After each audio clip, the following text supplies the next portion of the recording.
welcome back to Sunny Live Show, and thank you so much guys for tuning in. I'm here to update you of what's going to happen on Uzalo from the 12th to the 14th of March 2025 on Wednesday.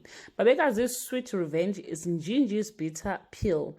Insizwa begins a long journey to face the repercussions of their actions.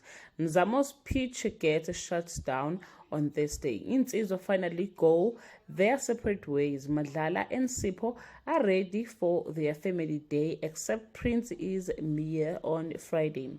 Mkhize draws a line in the sand and wants Giti out of his life, and Insizwa decide to go after Nkunzi. Sipho's bravery is rewarded and Prince is gut punched when he realizes he betrayed his family for nothing. Well guys, that's all I have for today.